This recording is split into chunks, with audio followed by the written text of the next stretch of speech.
शिव बाबा याद है ना। ओम शांति। आज 20 मई 2024 के साकार मधुर महावाक्य है। आज की मधुर मुरली में बेहद का बाप बेहद का सुख देने के लिए आए हैं। बेहद का सुख बेहद की पढ़ाई से मिलता है। ये ईश्वरीय पढ़ाई है जिससे हम पुरुषोत्तम बनते हैं, अर्थात मनुष्य से देवता बनते हैं। मनुष्य को देवता बनाने वाले बाबा हमारे सम्मुख आते हैं, आकर सत्युगी राजाई की स्थापना करते हैं। सत्युगी राजाई एक ऐसी राजाई है जहाँ पर गुरु की आवश्यकता नहीं, वजीर की आवश्यकता नहीं, 21 पीढ़ी का सुख मिल जाता है। बाबा ने कहा कि मैं तुम्हें भक्ति का फल देने के लिए आया हूँ। भक्ति का फल है ज्ञान।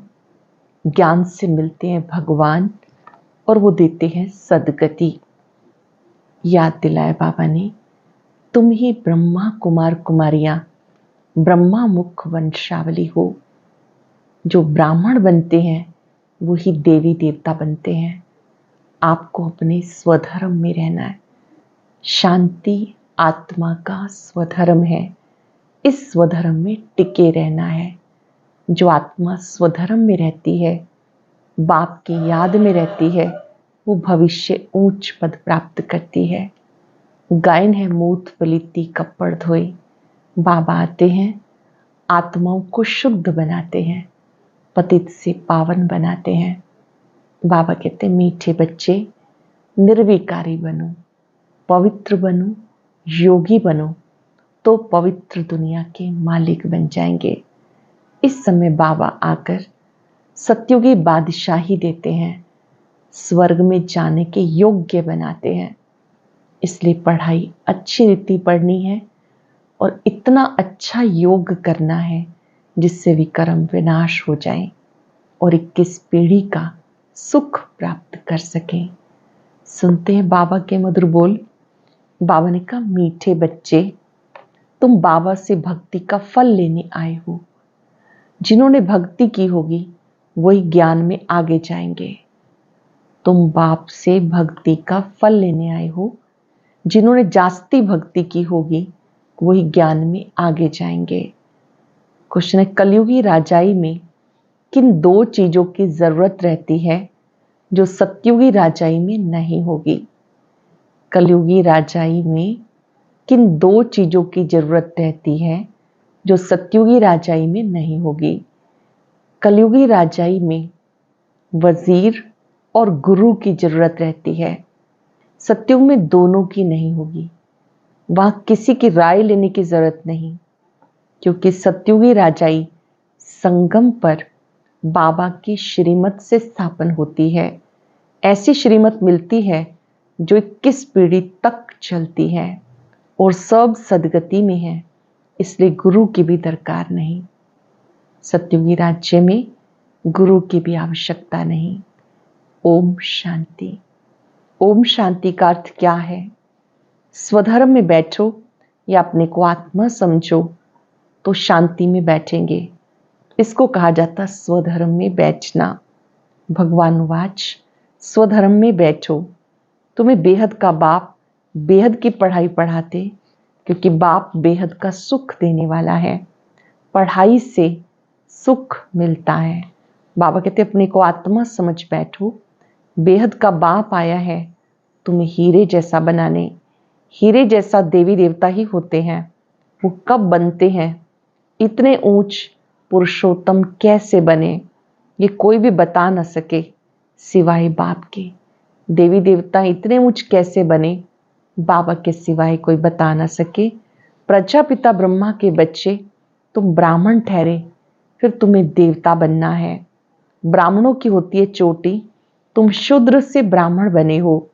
तुम प्रजापिता ब्रह्मा के मुख वंशावली हो, कुक वंशावली तो नहीं हो। कलयुगी सब है कुक वंशावली। साधु संत ऋषि मुनि आदि सब द्वापर से लेकर कुक वंशावली बने। अब सिर्फ तुम प्रजापिता ब्रह्मा कुमार कुमारियां मुख्य वंशावली बने हो। ये तुम्हारा सर्वोत्तम कुल है।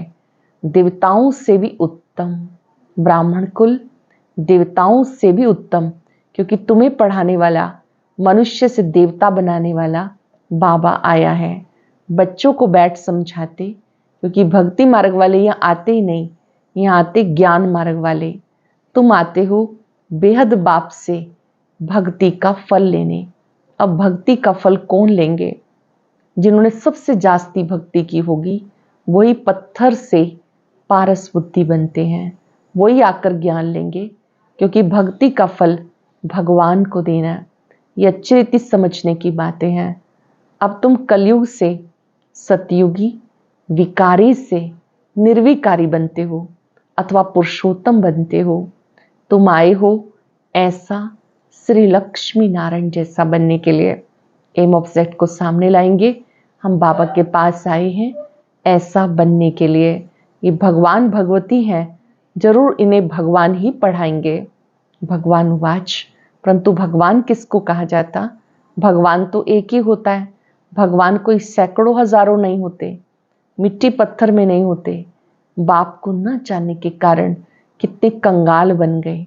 बच्चे जानते, भारत में इनकी राजधानी थी, लक्ष्मी नारायण की राजधानी थी। इनके बाल बच्चे आदि जो भी थे राजधानी के मालिक थे। तुम यहाँ आए हो राजधानी के मालिक बनने। अभी तो नहीं है, भारत में इनका राज्य था। बच्चों को समझाया जाता, जब इन देवी देवताओं की राजधानी थी, सूर्यवंशी चंद्रवंशी थे, तब और कोई धर्म नहीं था। इस समय फिर और सब धर्म है, ये धर्म है नहीं। ये जो फाउंडेशन है जिसको थुर कहा जाता, इस समय मनुष्य सृष्टि रूपी झाड़ का थुर सारा सड़ गया, बाकी सब खड़े हैं। अब उन सब की आयु पूरी होती है। ये मनुष्य सृष्टि रूपी वैरायटी झाड़ है। भिन्न नाम रूप देश काल अनेकानेक हैं। कितना बड़ा झाड़ है। बाबा समझाते, कल्प कल्प ये झाड़ जड़ जड़ीभूत तमो प्रधान हो जाता है, तब मैं आता हूँ। तुम मुझे पुकारते हो, बाबा आओ हम पतितों को पावन बनाओ। हे पतित पावन कहते हो तो निराकार याद आता है ना। जब कहते हे पतित पावन आओ, आकर पावन बनाओ, तो निराकार ही याद आता है ना। साकारी तो कभी याद नहीं आएगा। पतित पावन सदगति दाता वो एक है। जब सतयुग था तो तुम्हारी सदगति थी। अब पुरुषोत्तम संगम पर बैठे हो, बाकी सब कलयुग में है। तुम हो पुरुषोत्तम संगम पर। उत्तम से उत्तम पुरुष व ऊंच ते ऊंच गाया जाता है एक भगवान। ऊंचा तेरा नाम, ऊंचा तेरा धाम। भक्ति में भी कहते हैं ऊंचा तेरा नाम, ऊंचा तेरा धाम। ऊंचे से ऊंच कहते हैं ना परम धाम में। ये बड़ा सहज समझने का है। सतयुग, त्रेता, द्वापर, कलयुग, फिर है संगम युग। इसका किसी को पता नहीं। ड्रामा में ये भक्ति मार्ग भी बना हुआ है। ऐसे नहीं कह सकते बाबा फिर ये भक्ति मार्ग क्यों बनाया। ये तो अनादि में बैठ तुमको इस ड्रामा का राज समझाता हूं। मैंने बनाया हो तो फिर कहेंगे कब बनाया। बाप कहते ये अनादि ही है। शुरू कब से हुआ ये सवाल नहीं हो सकता। अगर कहेंगे फलाने समय शुरू हुआ, कहेंगे बंद कब होगा, परंतु नहीं, ये चक्र चलता ही रहता है। तुम चित्र भी बनाते हो ब्रह्मा विष्णु शंकर का। त्रिमूर्ति का चित्र है, ऊपर शिव बाबा, नीचे ब्रह्मा विष्णु शंकर। ये है देवताएं। त्रिमूर्ति दिखाते हैं, उसमें ऊंचते ऊंच शिव को दिखाते नहीं, उनको अलग कर देते।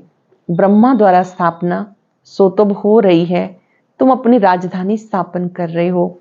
राजधानी में तो सब प्रकार के पद होते, प्रेसिडेंट है, प्राइम मिनिस्टर है, चीफ मिनिस्टर है, ये सब होते हैं राय देने वाले।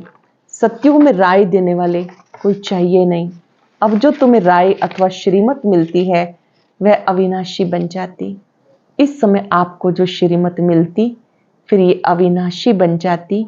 अब देखो कितनी राय देने वाले हैं, ढेर के ढेर पैसे खर्च कर मिनिस्टर आदि बनते राय देने के लिए। खुद गवर्नमेंट भी कहती है ये तो बहुत ही ज़्यादा भ्रष्टाचारी हैं, बहुत करप्ट हैं। ये तो है कलयुग, वहाँ तो ऐसे नहीं होते, वजीर आदि की तो दरकार ही नहीं। ये मत 21 जन्म चलती है, तुम्हारी सदगति हो जाती है। वहाँ गुरु की दरकार नहीं रहती। सतयुग में ना गुरु ना वजीर रहता। अब तुम्हें श्रीमत मिलती अविनाशी 21 पीढ़ी के लिए, 21 बुढ़ापे के लिए। बूढ़ा बन फिर शरीर छोड़ देंगे, जाकर बच्चा बनेंगे। जैसे सर्प एक खाल छोड़ दूसरी लेता है। बाबा समझाते, मीठे मीठे बच्चे, तुम ब्राह्मण ब्राह्मणियां हो, ग्रंथ में भी पढ़ते सुनते हो, सब है मूत पलीती कपड़ धोए।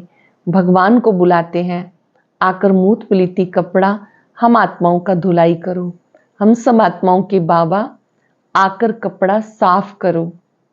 शरीर तो नहीं धोना, आत्माओं को धोना है, क्योंकि आत्मा ही पतित बनी है। पतित आत्माओं को आकर पावन बनाओ। तो बाबा बच्चों को समझाते, मीठे मीठे बच्चे, मुझे यहाँ आना पड़ता है। मैं ही ज्ञान सागर हूँ, पवित्रता का सागर हूँ। तुम बेहद बाप से बेहद का वर्षा लेते हो। हद के बाप से हद का वर्षा मिलता है। हद के वर्षे में दुख बहुत है, इसलिए बाप को याद करते हैं। अथाह दुख है। बाबा ने कहा, ये 5 विकारों रूपी रावण तुम्हारा सबसे बड़ा दुश्मन है। ये आदि मध्य अंत दुख देता है। हे मीठे बच्चे, अगर इस जन्म में ब्राह्मण बनकर काम पर जीत पहनी तो जगत जीत बन जाएंगे। काम पर जीत पहनेंगे, जगत जीत बनेंगे। तुम पवित्रता धारण करते हो देवता बनने के लिए। तुम आए हो आदि सनातन देवी देवता धर्म की स्थापना करने। यह पुरुषोत्तम संगम युग, इसमें पुरुषार्थ करके पावन बनना होता है। कल्प पहले जितने पावन बने थे सूर्यवंशी चंद्रवंशी घराने के, वो जरूर बनेंगे। टाइम तो लगता है ना। बाबा युक्ति बहुत सहज बताते। अब बाप के बच्चे तो बने हो, यहाँ तुम किसके पास आए हो? वो है निराकार। उसने शरीर का लोन लिया। खुद कहते हैं, यह बहुत जन्मों के अंत का जन्म, तो ये हुआ सबसे पुराना तन, ब्रह्मा तन, सबसे पुराना तन। मैं आता हूँ पुरानी रावण की आसुरी दुनिया में, फिर उसको शरीर में फिर मैं उनके शरीर में जब आता हूँ, वो अपने जन्मों को नहीं जानते। ये बहुत जन्मों के अंत का जन्म है, जबकि इनकी वानप्रस्थ अवस्था है। जब मैं प्रवेश करता हूँ, गुरु भी हमेशा वानप्रस्थ अवस्था में किया जाता। कहते 60 तो लगी लाठ, घर में रहेंगे तो बच्चों की लाठ लगेगी, इसलिए भागो घर से। बच्चे ऐसे होते जो बाप को लाठी मारने में भी देरी नहीं करते। कहेंगे कहाँ मरे तो धन हमें मिले। वानप्रस्थियों के बहुत सत्संग होते हैं, जानते हो। सबका सदगति दाता एक है। ये संगम युग पर ही आते हैं।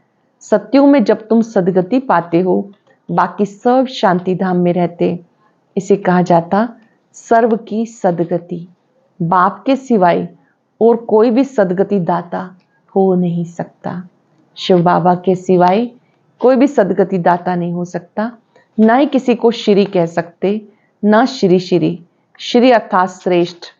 श्रेष्ठ होते हैं देवताएं। श्री लक्ष्मी श्री नारायण उनको कहा जाता। उन्हें बनाने वाला कौन? श्री श्री शिव बाबा को ही कहना चाहिए। तो बाप भूले सिद्ध करके बताते, तुमने इतने गुरु किए, फिर भी ऐसा ही होगा। तुम फिर गुरु आदि करेंगे, चक्र वही रिपीट होगा। जब तुम स्वर्ग में रहते हो, वहां है सुख धाम, वहां पवित्रता सुख शांति है। झगड़े आदि तो वहां है ही नहीं। बाकी इतने सब शांति धाम में चले जाते। बोले सतयुग को लाखों वर्ष कह देते, बाबा कहते लाखों वर्ष की बात ही नहीं, ये तो 5-4 वर्ष की बात है। कहते हैं मनुष्य के 84 जन्म, दिन प्रतिदिन सीढ़ी नीचे उतरते, तमो प्रधान बनते जाते। तो बाबा कहते भी ड्रामा बना हुआ है। एक्टर होकर ड्रामा के क्रिएटर, डायरेक्टर, मुख्य एक्टर को ना जाने तो क्या कहेंगे? बाप कहते इस बेहद ड्रामा को कोई भी मनुष्य मात्र नहीं जानता। ये बाप आकर समझाते। कहते भी शरीर लेकर पार्ट बचाते हैं, तो नाटक हुआ ना। नाटक के मुख्य एक्टर कौन है? कोई भी नहीं बता सकता। अब तुम बच्चे जानते हो, ये बेहद का ड्रामा जू मिसल चलता रहता है, टिक टिक होती रहती है। मुख्य ऊंचते ऊंच बाबा जो आकर समझाते हैं, और सबकी सदगति भी करते हैं। सतयुग में दूसरे कोई होते नहीं, बहुत थोड़े हैं। वो थोड़े जो होंगे उन्होंने सबसे जास्ती भक्ति की होगी। तुम्हारे पास प्रदर्शनी म्यूजियम में आएंगे जिन्होंने बहुत भक्ति की, वही आएंगे समझने के लिए जिन्होंने बहुत भक्ति की। एक शिव की भक्ति करना, इसे कहते हैं अव्यभिचारी भक्ति। जब केवल एक की ही भक्ति करते हैं ये अव्यभिचारी भक्ति, फिर बहुतों की भक्ति करते व्यभिचारी बन जाते। अब बिल्कुल तमो प्रधान भक्ति है। पहले सतो प्रधान भक्ति थी, फिर सीढ़ी उतरते तमो प्रधान बने हैं। ऐसी हालत जब होती है तब बाप आते हैं सबको सतो प्रधान बनाने के लिए। जब ऐसी हालत हो जाती है तब आते हैं सबको सतो प्रधान बनाने। इस बेहद ड्रामा को तुम अब जानते हो, तुम बच्चे ही जानते हो। अच्छा, मीठे मीठे सिक्के लदे बच्चों प्रति माता पिता बाप दादा का याद प्यार गुड मॉर्निंग। रूहानी बाप की रूहानी बच्चों को नमस्ते। रूहानी बच्चों की रूहानी बाप दादा को याद प्यार नमस्ते गुड मॉर्निंग। शुक्रिया बाबा, शुक्रिया। धारणा के लिए सार। पहली पॉइंट है, बेहद बाप से बेहद का वर्षा लेने के लिए पावन जरूर बनना है। जब अभी पवित्रता का वर्षा लो, काम जीत बनो, तब जगत जीत बनेंगे। बेहद बाप से पढ़ाई पढ़कर स्वयं को कौड़ी से हीरे जैसा बनाना है। बेहद का सुख लेना है। नशा रहे, मनुष्य से देवता बनाने वाला बाप हमारे सम्मुख है। नशा रहे, मनुष्य से देवता बनाने वाला बाप हमारे सम्मुख है। अब है हमारा सर्वोत्तम ब्राह्मण कुल, ये हमारा सर्वोत्तम ब्राह्मण कुल है। बेहद बाप से बेहद का वर्षा लेने के लिए पावन जरूर बनना है। जब अभी पवित्रता का वर्षा लो, काम जीत बनो, तब जगत जीत बन सकेंगे। बेहद बाप से पढ़ाई पढ़कर स्वयं को कौड़ी से हीरे जैसा बनाना है। बेहद का सुख लेना, नशा रहे, मनुष्य से देवता बनाने वाला बाप हमारे सम्मुख है। अब है पुरुषोत्तम संगम युग, सर्वोत्तम ब्राह्मण कुल। वरदान है, ज्ञान संपन्न दाता बन, सर्वात्माओं के प्रति शुभ चिंतक बनने वाले श्रेष्ठ सेवाधारी भव। ज्ञान संपन्न दाता बन, सर्वात्माओं के प्रति शुभ चिंतक बनने वाले श्रेष्ठ सेवाधारी भव। शुभ चिंतक बनने का विशेष आधार शुभ चिंतन है। जो व्यर्थ चिंतन पर चिंतन करते हैं वो शुभ चिंतक नहीं बन सकते। शुभ चिंतक मणियों के पास शुभ चिंतन का शक्तिशाली खजाना भरपूर होगा। शुभ चिंतक मणियों के पास शुभ चिंतन का शक्तिशाली खजाना सदा भरपूर होगा। भरपूरता के कारण ही औरों के प्रति शुभ चिंतक बन सकते हैं। शुभ चिंतक अर्थात सर्व ज्ञान रत्नों से भरपूर। ऐसे ज्ञान संपन्न दाता ही चलते फिरते हर एक की सेवा करते श्रेष्ठ सेवाधारी बन जाते हैं। जो शुभ चिंतक आत्माएं हैं वो ही सबके सेवाधारी बन जाते हैं। शुभ चिंतक बनने का आधार शुभ चिंतन है। जो व्यर्थ चिंतन पर चिंतन करते हैं वो शुभ चिंतक नहीं बन सकते। शुभ चिंतक मणियों के पास शुभ चिंतन का शक्तिशाली खजाना सदा भरपूर होगा। भरपूरता के कारण औरों के प्रति शुभ चिंतक बन जाते हैं। शुभ चिंतक अर्थात सर्व ज्ञान रत्नों से भरपूर। ऐसे ज्ञान संपन्न दाता ही चलते फिरते हर एक की सेवा करते श्रेष्ठ सेवाधारी बन जाते हैं। स्लोगन है, विश्व राज्य अधिकारी बनना है तो विश्व परिवर्तन के कार्य के निमित्त बनो। विश्व राज्य अधिकारी बनना है तो विश्व परिवर्तन के कार्य में निमित्त बनो। आज हम सब याद रखेंगे, मैं शुभ चिंतक मणि हूं, श्रेष्ठ सेवाधारी हूं। मणि का प्रकाश दूर दूर तक फैलता है। इस संसार को शुभ चिंतक मणियों की बहुत अधिक आवश्यकता है, जो सदा शुभ चिंतन में रहते हैं वो ही शुभ चिंतक बन सकते हैं।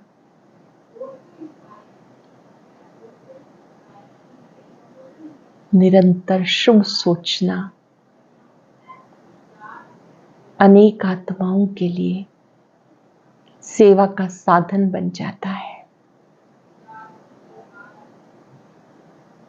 शुभ चिंतक मणियां सर्व को शुभ भावनाएं, शुभ कामनाएं देती हैं। बाबा के स्वरूप पर एकाग्र होकर अपने में शक्ति भरें, इतना बल भरें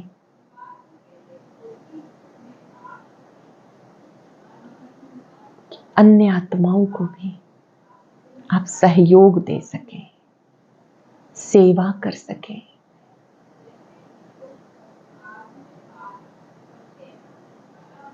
बाबा से शक्तियां लेते जाएं, सबको देते जाएं। मैं शुभ चिंतक मणि श्रेष्ठ सेवाधारी हूं। शुक्रिया बाबा, शुक्रिया। ओम शांति। आज का ज्ञान मोती मधुबन निवासियों के लिए बहुत विशेष है। उनकी बाबा ने क्या महिमा की और क्या डायरेक्शन दिया, यह जानने के लिए सुनते हैं आज का अव्यक्त ज्ञान।